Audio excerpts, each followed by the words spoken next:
إدارة اتحاد الكرة وعضو اللجنة الأولمبية المصرية. كابتن حمادة، مساء الخير. مساء الخير يا كابتن سيف، ازي صحتك؟ وحشنا كابتن، ازي حضرتك؟ وحشنا كابتن. وانت كمان يا حبيبي، ازيك؟ منور الدنيا ومنور قناة الحياة. الله يخليك يا كابتن سيف، متشكر يا حبيبي. الله ربنا يخليك. كابتن حمادة، النهارده الحقيقة يعني شفت حضرتك موجود في عزاء الكابتن محمود بكر، والحاج عامر حسين برضو كان في الصورة، مش عارف برضو كابتن أحمد مجاد اعتقد كان موجود معاكم، حد تاني من اتحاد الكوره كان موجود؟ لا والله انا موجود من بدري في الاسكندريه. طبعا انت عارف الكابتن محمود بكر بالنسبه لنا اخ كبير، ويعني حاجه يعني عشت فترات طويله جدا، وخاصه وانا لاعب طبعا كنت باجي اسكندريه، وهو كان لسه في بدايه التعليق، كان بيعلق لنا على مبارياتنا، وطبعا كان هو عضو مجلس اداره اتحاد الكوره ورئيس الاولمبي، وشخصيه رياضيه ومعلق كبير وشخصيه محترمه، وكان قريب مننا، وكان جاري، بنته جاري في مدينه نصر، وتملي بتلاقى معاه بشكل كبير جدا.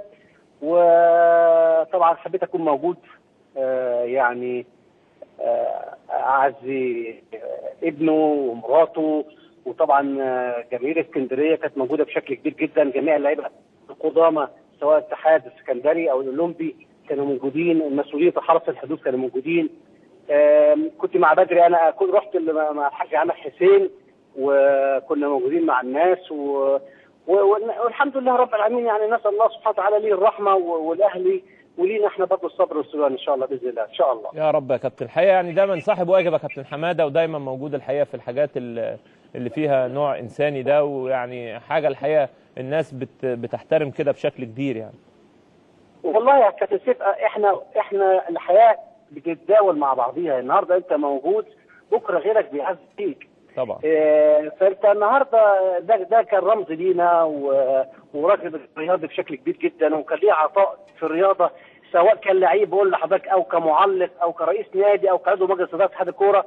فمن الواجب اللي احنا نتواجد طبعا ونسانده في الفتره دي، نسانده بالدعاء، خد بالك انت، وصوته تحس ان فعلا الراجل ده كان ليه دور، والحياه بسيطه.